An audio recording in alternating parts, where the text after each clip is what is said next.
Happy holidays, America, from your lying and incompetent government. Ho, ho, ho, you'll shoot your eye out. You know the drill. It's 5 p.m. Saturday, and that means it's time for Critical Thinking right here on MoJo 50 Radio. Yes, I'm your host with the most numbers, Andrew Coppins. Follow me on your favorite social media, your preferred social media, or all of your social media sites at The Coppins Show. If you're new to the show, my last name is spelled C-O-P-P-E-N-S, C-O-P-P-E-N-S. And welcome to the show if it's new to you. By the way, if you're listening via iHeartRadio or Spreaker or MoJo50.com, you can just head on over to the MoJo 50 Radio Facebook page and see this show live in its entirety. Or if you want to catch it later, subscribe to my YouTube channel. Just search Andrew Coppins. You'll see my show come up there, and you'll be able to find us. So the more people find us there, the better. So I ask, as we get into this week, why was I so grumpy at the beginning? Well, I'm still trying to figure out, has this been the most or least shocking news week ever? So let's consider these stories. Our government and the military leaders have had and continue to have no freaking clue what they're doing in Afghanistan. And by the way, they were lying to us the whole damn time. Trump has absolutely no balls when it comes to the Mexican drug cartels. Our government and military also have no freaking clue who is coming to this country from Saudi Arabia. And that resulted in another Saudi-led terrorist attack on our soil. And conservatives are now for the government banning things that you consume because intellectual consistency isn't a thing for them. Folks, I don't know about you, but I am all about scorched earth on this episode. So let's do the damn thing. Part one of this show, we've got no idea what we were or are doing in Afghanistan. There's simply no way in hell that I couldn't start this program this way this week. We have to talk about the news early on this week that came from the Washington Post of all places. Now, like most of you, I'm skeptical about anything that the Washington Post wants to put out there. But luckily for us, I should say, they actually did some real intrepid reporting. And they've got source documents to back it all up, kind of like John Solomon and Glenn Beck, even if those individuals in the media don't want to believe them. Funny how that works, right? But anyway, the news coming out is that our military and political leaders literally had no clue what in the hell to do with Afghanistan, and they were fudging the numbers and surveys and the language about America's longest war ever. Let me give you some of the lowlights from the Washington Post, shall I? Colonel Bob Crowley, according to the Washington Post report, had the following to say. Every data point was altered to present the best picture possible. Surveys, for instance, were totally unreliable, but reinforced that everything we were doing was right, and we became a self-licking ice cream cone. Quote, several of those interviewed described explicit and sustained efforts by the U.S. government to deliberately mislead the public, according to the Post. They said it was common at military headquarters in Kabul and at the White House to distort statistics to make it appear the United States was winning the war when that was not the case. One unidentified contractor told government interviewers he was expected to dole out $3 million daily for projects in a single Afghan district, roughly the size of a U.S. county. He once asked a visiting congressman whether the lawmaker could responsibly spend that kind of money back home. He said, hell no. Oh, and then all of those stabilization efforts that we were told were the key to winning the war? Yeah, we had no clue how to actually measure success there, let alone deliver on that success. As it turns out, success lasted as long as our physical presence in that specific area continued. Once we hightailed it out, all hell broke loose once again, and all gains were lost. Now, also hidden in the Washington Post report, you kind of got to go deep into this report, and it's a long one. Don Rumsfeld was literally writing letters to generals begging them to stabilize the country. He literally put in caps, help, H-E-L-P, with an exclamation point on it. In a note, wanting people to win the war. Let that sink in. Our Secretary of Defense at the time is begging the military leaders to stabilize and win the war. Did anybody deliver on that request from the Secretary of Defense? It's 2019 and we're just sort of easing our way out of there. So hell no. I could go on and on over here on what was in this Washington Post report. But I encourage you to take some time, read it for yourself. It is super detailed, it's super backed up by facts, and it is super damning. Now, I could go scorched earth on the military leadership, and I might do that in a bit. But why, if we weren't winning this war, why would generals continue to wage it? Why would they not just redouble the efforts? Maybe try new strategy. I mean, come on. Much like the better equipped Soviets found out, winning in Afghanistan requires understanding the area and, most importantly, the will to whip them and wipe them off of the face of the earth if need be. The Taliban and the Afghan people bested, so far, the mightiest military this world has ever seen, with simple IEDs, suicide vests, infiltration of our bases, and basic arms. AK-47s, IEDs, and suicide vests have been able to outsmart our technologically advanced United States military. More importantly, 2,400 American soldiers have died in Afghanistan. Over 20,000 have been wounded in a war that we were sold on being all about rooting out Al-Qaeda and Osama bin Laden. 700,000 plus people have served at least one tour of duty in Afghanistan. We were all told this was going well, that all of those objectives were being met.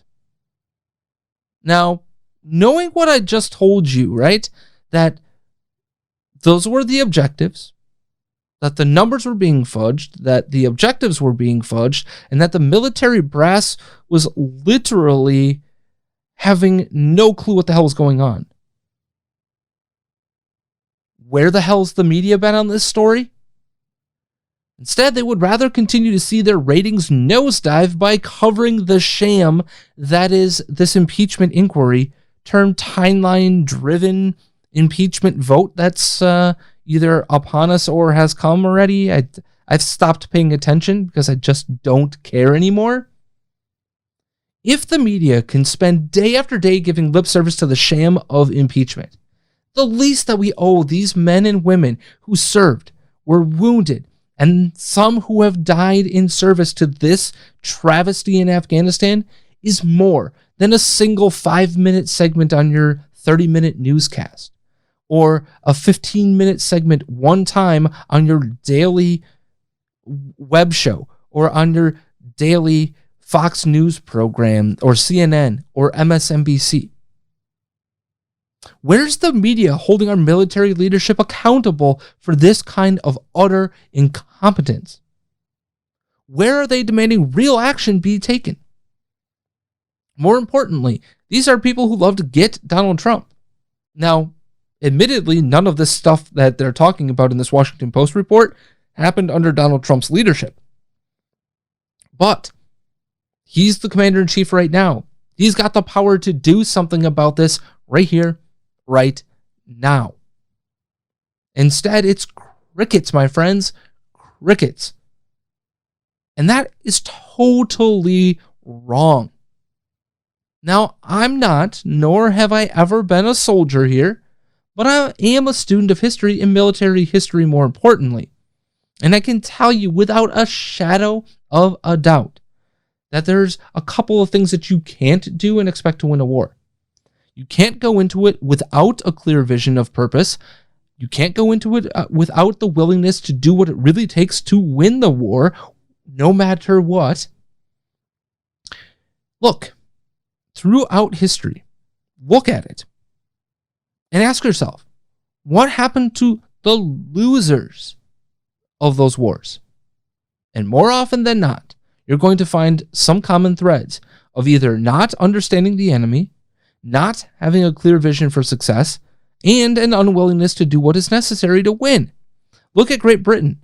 They had the 13 American colonies by the balls. They had it. But the politicians in London couldn't agree on how to win the war. The generals here in America couldn't get along. They couldn't find the way to do what was right to win the war. And they underestimated the willingness of the American people to really take up arms against them. Look at Vietnam.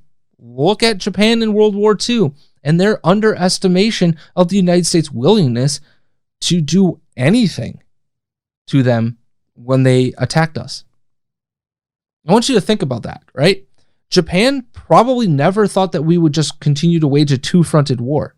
Japan probably didn't think that we were going to fight them all over the Pacific. Japan definitely didn't think that we would have the balls to invade the Japanese homeland. And then they really didn't think that we actually had an atomic bomb. What did we do to end the war? We dropped 2 atomic bombs. Horrific things, terrible things happened. But Japan said, "Uncle, no mas, no more," however you say no in Japanese. They said no more, and the war was over. Now, obviously, World War II, different technologically than today in many aspects, but I'm just pointing those things out because the people that lost those wars had a combination of things that went wrong. And most of them were the lack or the inability to understand the enemy or to understand terrain or a lot of the basics that go into potentially winning a war. Okay, so I'm going to harp on this again. 2,400 men and women have died in Afghanistan. For what? A war that had no vision or purpose to it, but was sold to us as crystal clear? Yeah, I know, we wanted to get bin Laden, right? But did we need to wholeheartedly invade Afghanistan to do that? Was the goal then the elimination of the Taliban and the country that gave safe harbor to bin Laden and Al-Qaeda and his merry band of misfit terrorists? Now, I do seem to remember George W. Bush, our president at the time, stating something much like those two things. So if that was the goal, was it actually accomplished? And if so, why? And if not, why not? It turns out that it's the latter. And the answer to why not is because we handcuffed the military and we weren't willing to understand what it took to win that kind of a war. Here's the harsh truth of the matter when it comes to Afghanistan. The only way you win the war is to wipe them off of the face of the earth. To literally say, "Hey Taliban, hey bin Laden, see these Moabs? They're coming right at you."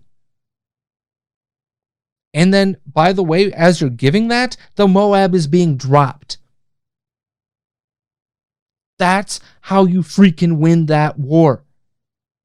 Now, if you wanted to just say it was going after Osama bin Laden and Al-Qaeda and chasing them all over the earth and chasing them to the ends of the earth, by all means, let that happen. But let that happen in precision strikes. There's no need to invade Afghanistan. More importantly, if you are going to invade, you go in there with the expressed purpose of wiping that country clean and then letting them start over. Collateral damage. What about that? Tough cookies. Did we care about that in Berlin or Munich or Berchtesgaden or Cologne or Hamburg or any of the number of German cities we bombed to absolute smithereens? No. Did we feel bad afterwards? Of course. But sometimes war is messy. Sometimes war is necessary. So make the case next time Let's make the case to the American people. Let's make the case to Congress. Let's get the authorization of war from Congress, and let's kick the ever-loving shit out of the people that we're supposed to be up against. That's just that simple. If we're not willing to do that, if we're not willing to take and do what it takes to win, you don't go to war. That should be the ultimate lesson here. But again, anybody in the media want to talk about that? Does anybody in the media want to talk about anything other than impeachment? Please, for the love of all things holy, please, media, shine a light on this. You owe it to those servicemen and women who gave their lives, who are wounded, or are forever having their lives altered.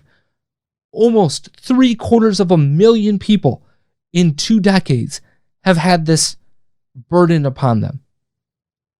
You owe it to them to absolutely hold the military leadership and the political leadership of this country's feet to the fire when it comes to this. There should be people in the brig. There should be people fired. There should be people in jail for this kind of malfeasance. But also not shocking, by the way, this week, well, that is really going to be Chicago complaining about guns and then not taking prosecution seriously. On Saturday last weekend, late Saturday night into Sunday, Chicago rapper Juice WRLD, who I'm guessing none of you have ever heard of because I live here and I've never heard of him. Well, he passed away after having a seizure on the tarmac at Midway Airport. But that's not kind of the real story here, because buried in the report on his death is the fact that the feds and local police were on the scene immediately as the plane was landing because they were tipped off about potential illegal weapons and drugs on board. And it wasn't until after the folks got off the plane that Juice WRLD's seizure began. But anyway, back to the rest of the story. That tip that led them to go and take a look, the feds and the local police at this plane, accurate as hell. Opioids, crap ton of pots, multiple weapons, all found in the plane's cargo. Listen to this from the Chicago Tribune's report.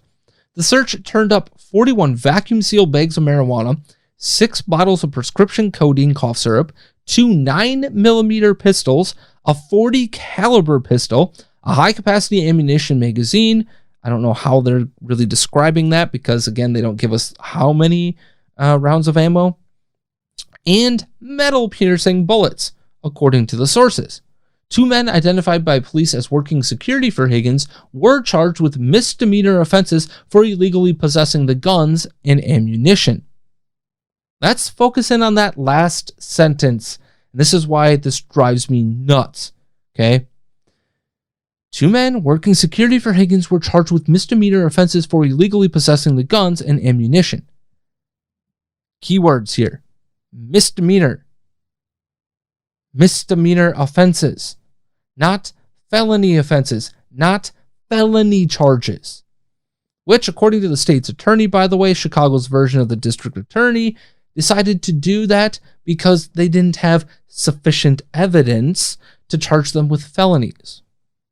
They couldn't establish a chain of custody at the time for one of the weapons before charging what they could know.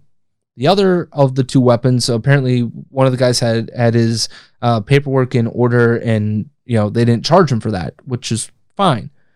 But they definitely charged him with possessing an illegal firearm in an airport. You kind of can't do that. But anyway, they couldn't establish a chain of custody at the time before charging what they knew they could. Now, I get it. Maybe the state's attorney's office will continue to investigate and get the charges raised up to a felony level, right? They definitely could modify the charges. That happens all the time. Problem is, 99% of the time in Chicago, those charges are modified downwards, my friends. Downwards. Sorry about that. I needed a little bit of a beverage break there. But now, my guess here, knowing Chicago State's Attorney's Office, it took them less than 24 hours to charge them. And 99% of the charges don't go up. They usually go down. I'm going to go with, they're going to plea out those current charges and likely not even serve any jail time. Now, I bring this up to you because this is a prime example, and I bet it will be a prime example of the hypocrisy of Chicago's top brass. Those people bitch and piss and moan about all the gun violence that's happening in this city. But much like Trump with the Mexican cartels that I'm going to get into in a little bit here on the show, Chicago's top brass don't have any brass, if you will. They don't got the stones to do a damn actual thing to take this matter seriously. I'm just saying, you want to show that you're actually serious about curbing gun violence here in Chicago, let alone the rest of the country. Perhaps a good place to start and a good message to send would be that even celebrities and their entourages are not above the full force of the law in this city. Now, the good news here is that at least somebody tipped off the authorities about this potential drug and gun situation, but no drug charges were slapped onto these people. And I guarantee you a slap on the wrist that's going to include no time in jail, like I said before, is going to happen here. What kind of message is that? Guess what, folks? We really don't take guns all that seriously. And we're supposed to believe that you actually are serious about the gun violence problem. Instead, what you're really about is using the gun violence problem as a cudgel, a political cudgel in this whole effort to ban guns nationwide. You don't want to fix the problem as it exists here in this city. God forbid you actually took the illegal gun trade seriously here in Chicago and did something about it. Made it more difficult. Put those individuals who are here for gun violence crimes actually in jail. 99% of the time, those individuals, even if it's a felony charge, are let out on recognizance bonds, or as they call them here, I-bonds, or they're let out on home monitoring. And like I mentioned just a few weeks ago here on this program, 33% of all people who are repeat offenders, 33% go on to commit crimes while either in custody for another crime, while on parole, or awaiting trial.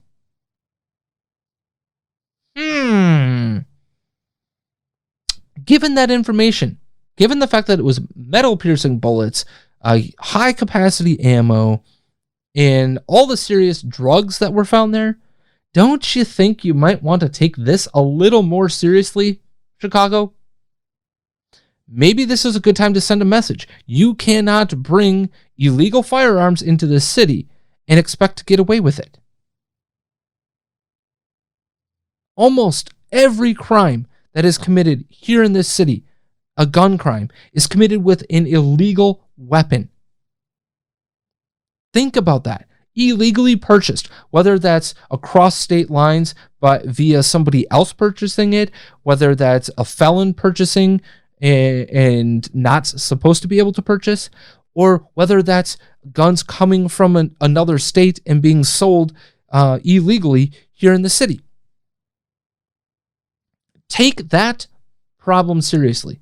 Take it seriously. Please, for the love of all things holy. If you want me to take your claims seriously, take this problem seriously. On that note, let's turn over to the other side of the show. Yes, it's time to hit a break right here on MoJo 50 Radio. On the flip side, Mexican cartels. We've got a porn problem in the conservative movement, and a little bit more if we've got time. But it's time for a break right here on MoJo 50 Radio. We'll see you real soon.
And we're back here on this ho-ho holiday edition. Oh my God, more like the Scorched Earth edition of Critical Thinking. I'm your host with the most numbers, of course, Andrew Coppins. Follow me on social media at The Coppins Show. We've got a jam-packed second half of this episode, so we're just going to get into it, and we're going to start with the great porn wars. Because also not shocking this week, apparently, is the fact that now conservatives are all for banning a consumable as long as it's something they don't actually morally like. Over this past weekend that was just completed, conservative Twitter and Twitter in general was all abuzz with the topic of pornography. Yes, like I said, the great porn wars are back once again. And just like Star Wars is about to be back, much like the Star Wars saga, the great porn wars are here to disappoint us all if you believe in intellectual honesty. And it all started with Matt Walsh over at the Daily Wire giving us this whole article about how bad porn is and we need to start really banning pornography. And the gist of the article is, of course, porn bad. Government needs to enforce the laws that are already on the books, and they need to make new laws restricting legal porn because children could be exposed to it. To put it, I don't want to put words into his mouth, so let's just hear his own words, okay? Quote, the most common defense of porn is that it's a matter that's involving consenting adults and has no effect on anyone else. If this were true, I would probably agree that the government has no place in restricting it, even if it is morally objectionable. However, this is not only untrue, it is laughably untrue. First of all, the link between the sex trafficking industry and porn is well established. The porn viewer may assume that the figures on screen are acting consensually, but the fact is that, at least some of the time, they are not. The viewer may also assume that the people involved are all adults, unless he's intentionally accessing child porn, which is a billion-dollar industry in its own right, but sometimes they are not. The viewer simply has no way of knowing whether he's watching the rape of a trafficked woman or the abuse of a minor or a consensual act between sober and clear-minded adults. But he's not too concerned as long as he gets what he wants out of the deal. Now, Walsh cites some statistics to back up his point, so that's good news, right? So I want you to know what those statistics are in more detail than he was even willing to give, because the sex trafficking claims really do matter a lot here, and they're horrific. The International Labor Organization, ILO, points out that 4.5 million people are trapped or forced into sexual exploitation globally. The ILO, say that 3 times fast, also points out sex trafficking is a $99 billion a year industry. 63% of a Thorn survey for victims of underage sex trafficking say they were advertised or sold online. And according to Rescue Freedom, an anti-trafficking organization, in 9 countries, a full 49% say they had porn made of them while being sold for sex. Only 22% of the global victims of trafficking are sold for sex, by the way. Only 22% of trafficking victims are sold for sex. But 66% of profit from trafficking comes from sex trafficking. It's a super lucrative situation for those sick individuals that want to do that. Now, clearly, those numbers are not good, and they should inform people's opinion on pornography consumption for sure. Ending human trafficking should be a priority for everybody, because it has become big business, as just has been demonstrated, and it's literally slavery. Even if you thought, by the way, that slavery ended with the Civil War here in America. Give you a hint. There are modern slaves all over this world. Ending human trafficking and slavery has to be a priority for this country if it wants to stand up for moral values. Okay? But then Walsh continues, by the way, to make the argument that shielding children from porn has to be a priority because, well, children as young as 11 are routinely exposed to porn. And the only way to do that is naturally banning it. Because, and I quote, you might argue that this is something for parents and not the government to handle, but this argument ignores the reality of the situation. Parents cannot possibly shield their children from a porn epidemic that is so ubiquitous and accessible. even if they restrict all internet access in their own homes and refuse to allow their children to have phones with internet access, which is a wise move, to be sure. All it requires is one friend whose parents have not taken that step, and every kid will have at least one friend like that, probably many more than just one. This is a problem that parents cannot handle on their own.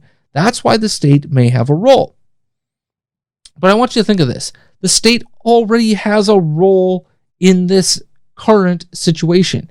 It already bans anybody under the age of 18 from being able to view pornography online, in a video store, or any other way. Now, is it difficult to bypass those regulations on the internet? Hell no. We all know that. It's super easy, right? Click the button that says, are you 18 or older? But let's get to the flip side of this argument here. And that's that porn is much like any other consumable product. Banning it doesn't curb its use. It just pushes it underground, makes it criminal people out of people who are not actual criminals. Where do I personally stand? Well, I'm going to get into that in a minute. But first, I've got to address the defense that Walsh and company are putting up to this whole situation, as they put it, those dastardly limited government at all cost types of people. Now, they've largely used this, but you're basically making the argument for safe, legal, and rare abortion defense to their abandonment of limited government principles. Now, in theory, that defense or that accusation being thrown at people who maybe are defending pornography from the but what role does the government have situation, right? So I get it. It does seem similar, right? Because you're talking about making sure that the people would be safe, that you keep it legal, and that maybe you educate for rarity. So what they're missing is that it's not about abortion necessarily, or that argument. This is really about the argument of the legitimate function of government. That's what it is. Is the function of government to protect us from all the things that could potentially harm us? Or is it to protect natural rights and then let us as a society figure the rest out for ourselves as parents? All of that sort of stuff. So if we're going to go down the road of limited government now suddenly includes protecting us from harmful things all the time, where does that role start and stop? Because we currently have the nanny state for things like prescription drugs, industrial regulations for health, and so on and so forth, right? But Matt Walsh and his ilk, the Steve Deaces in the world and all that, on the conservative side, they're really not asking for more regulation. They want full-on banishment of hardcore pornography, whatever that might be. Folks, I want you to think about this. This is literally what the left is arguing for in other areas of your life. Walsh and company are literally on the side of people who would say, well, we want products to be banned because they're harmful. We want your speech to be curtailed because it's harmful to me or offensive. They can't even see this, by the way, that they're making the same arguments that the left is making on other topics. And then, on top of it, Walsh, Steve Day, all of those people, they spend most of the rest of their time railing against those same people and against those same exact principles. But in this case, because it involves something that they deem morally unacceptable, it's okay for the nanny state to come on board. Let's go back to the point of this whole, if you're not agreeing with me, you're using the abortionist argument. Therefore, you, meaning me and everybody else, are the losers crowd. There's one massive distinction that really matters in this entire argument. Abortion is murder of another human being. Watching pornography is not murdering another human being. Government has a legitimate purpose in getting involved in banning the murder of any other human being by another human being. And yes, by the way, a growing baby inside of the mother's womb is indeed another human being, as much as the left and the pro-abort right, believe it or not, would like you to not believe it to be. By the way, most of the time just so they could justify their stance on this issue. But I digress. So this all comes down to rights for me. Natural rights versus privilege, and how our society should be organized. And I want to be very clear here. No one has a natural right to pornography, which Walsh actually brought up, by the way. Quote, where does this right to pornography originate? God? Did God instill in all humans the inalienable and sacred right to publish footage of their orgies on the internet for all to view? If God did not, then from where or what does this right spring? Perhaps we should consider the possibility that there is no such right. It is a privilege that society can either choose to grant or not. Now the question is whether the privilege of adults to post their sexual escapades online is more important than the privilege of children to be protected from the profound psychological harm caused by exposure to such escapades. And then let's go ahead and listen to somebody on the Steve Deace Show. His name is Todd Erzin. Go ahead and listen to what he had to say, kind of along the same vein here in excoriating limited government. Well, men are, the data is all there. Men are increasingly falling into a level of isolation. And this is worldwide now. This is where the birth rate is just simply going down because of people are checking out of the real relationships, Bob, that you just got done talking about. And when we're built for a relationship, and our nation is founded on the notion of the laws of nature, and nature's God. That's why these arguments that, just leave me alone government. We're not for big government here, but we're here for proportional government. We're here for appropriate government. That's conservatism. And we're all guilty of that small government thing that we were boilerplating around for decades. That's on us too, because it's not ultimately just about the tiniest government you could see, because now we're just Yosemite Sam, the Wild West, and they're going to come for you sooner or later. So, to Todd and others like him, I would ask you this question. Why are you not advocating for prohibition to be brought back as an amendment?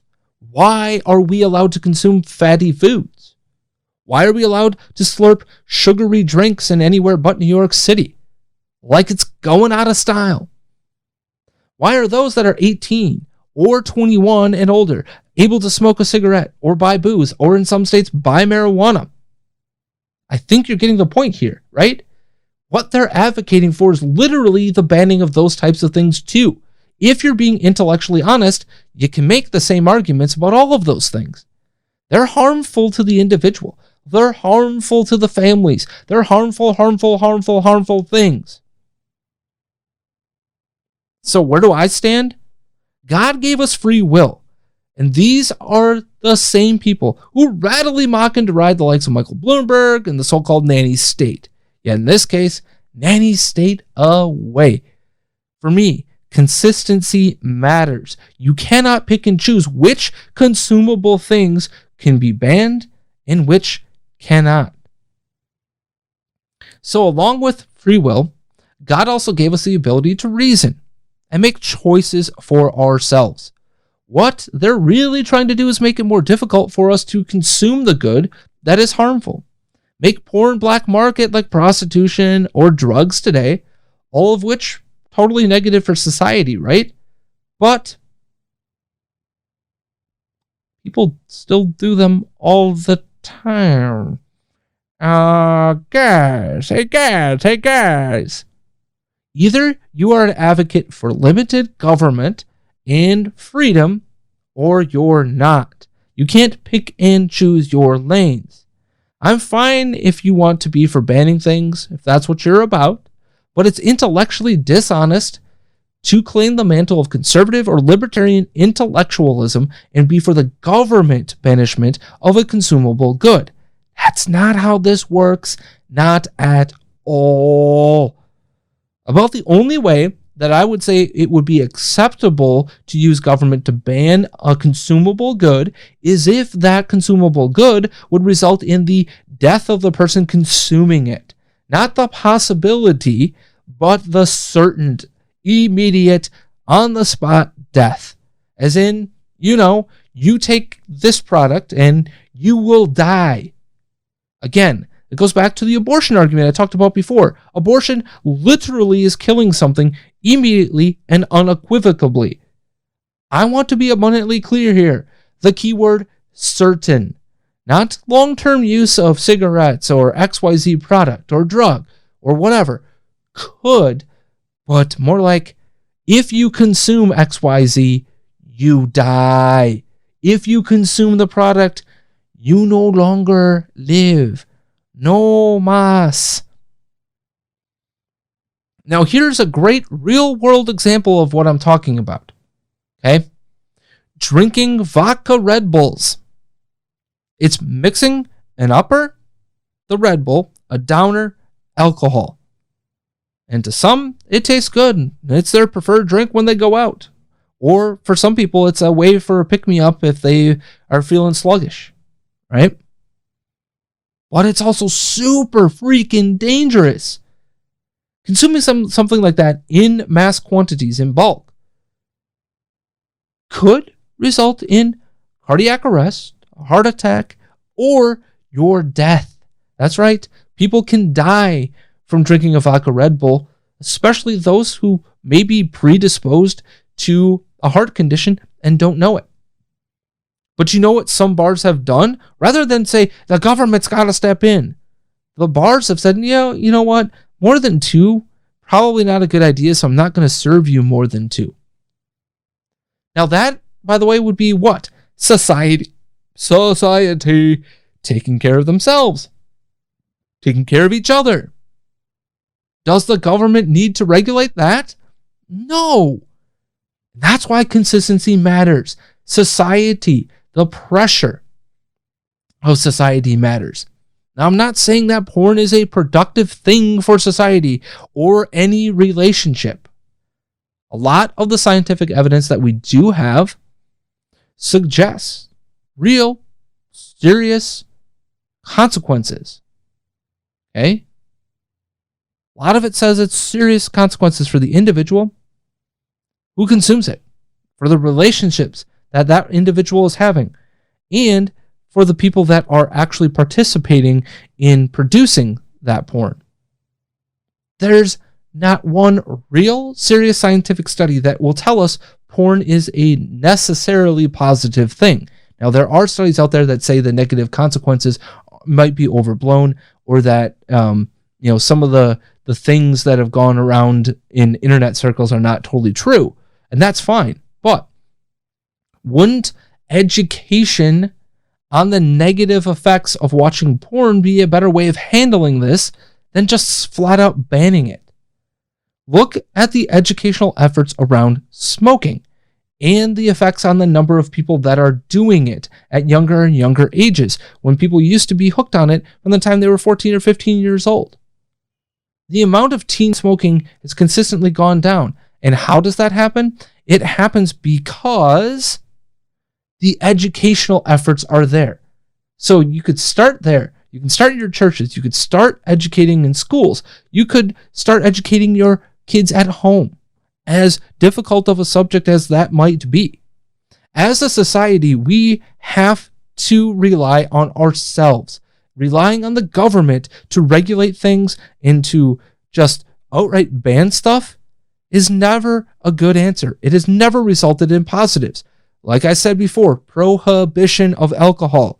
Look what that did to society, right? The teetotalers of that era said, no, the negative consequences on the family, but the children and the abuse and all the things that came along with alcoholism and the mass consumption of alcohol have got to be stopped. And how do we do it? Not by educating people on maybe the effects of alcohol, or educating them on moderation over mass consumption, or educating them on not getting behind the wheel after having too many to drink. Not doing that, we just got to ban it. ban, ban, ban, ban, ban, ban, ban. Instead, what we got were gin houses, gangsters. We got more negative consequences out of that ban than we ever would have had with simple education and changing the way society views its relationship with alcohol. And that's definitely something, as somebody who grew up in Wisconsin, I can vouch for.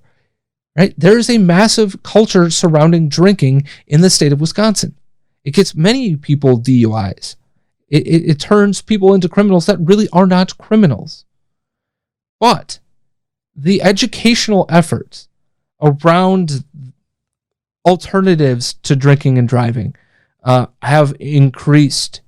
The ability for Ubers to be around, the ability for alternative ways for people to get home, if they have had too many, are becoming easier to get. And as a result, what happens? Drunk driving has gone down.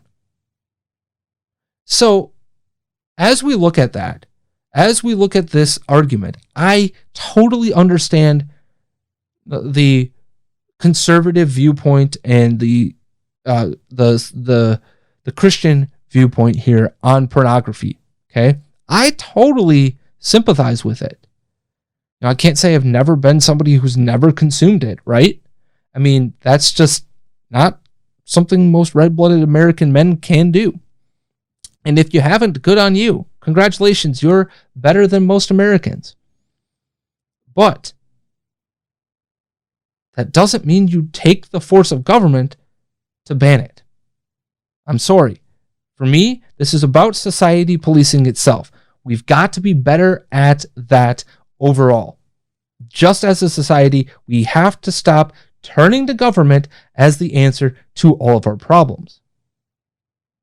And speaking of why you shouldn't turn to government to answer all of your problems, oh boy, 2 terrorist cases, 2 lies that are being told to us. This week has been horrific. It's been awful. As we were going to air last week, literally this happens again. As we were going to air last week, we find out about a shooting at the Naval Air Station in Pensacola, Florida. And then Tuesday, we find out there was a shooting in Jersey City, New Jersey. It turns out that probably a terrorist shooting as well.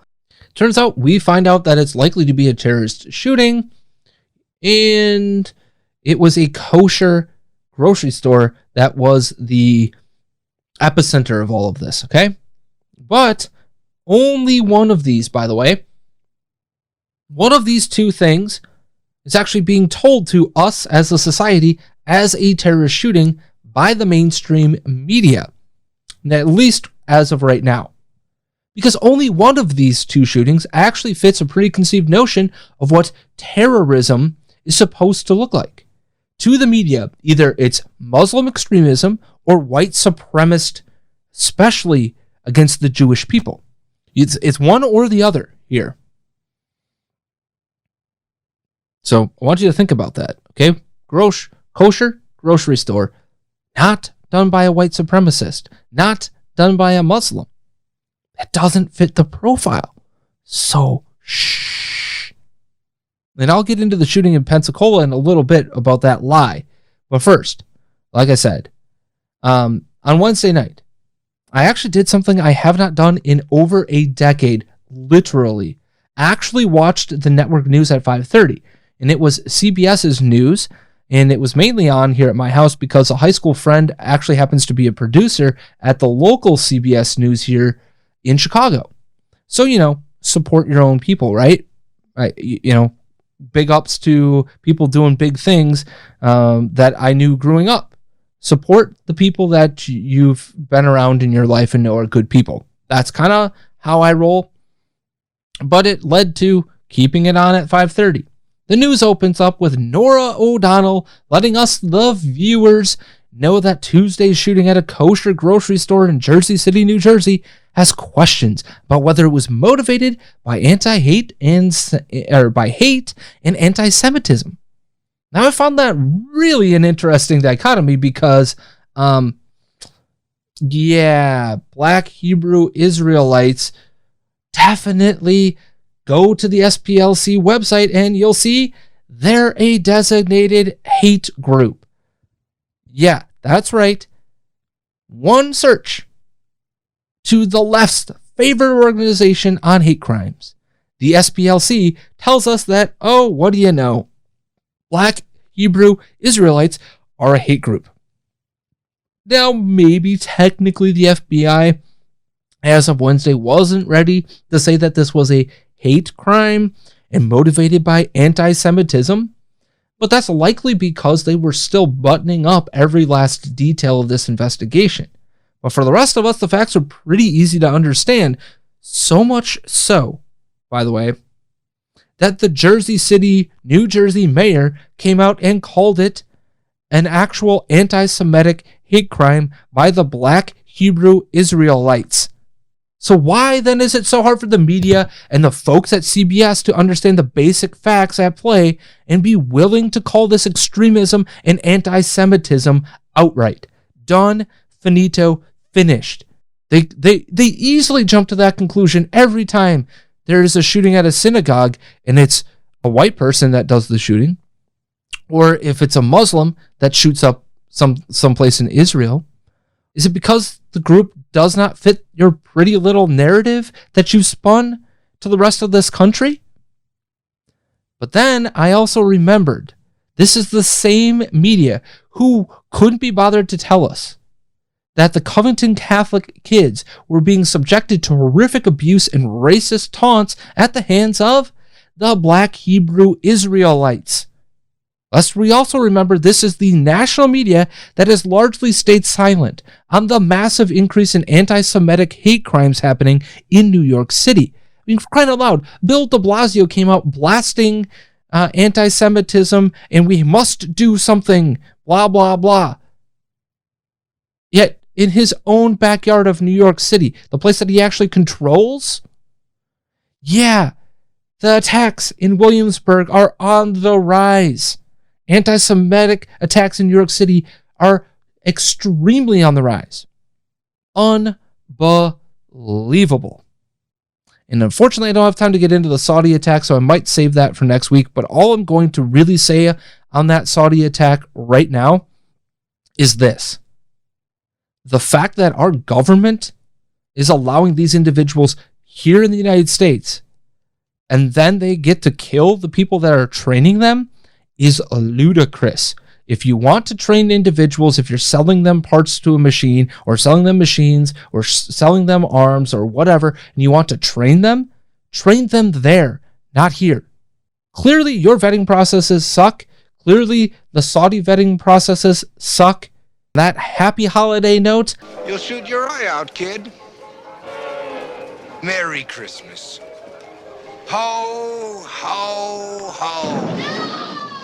I wish you guys a great rest of your weekend. Keep being smart, keep being safe, and Epstein didn't kill himself.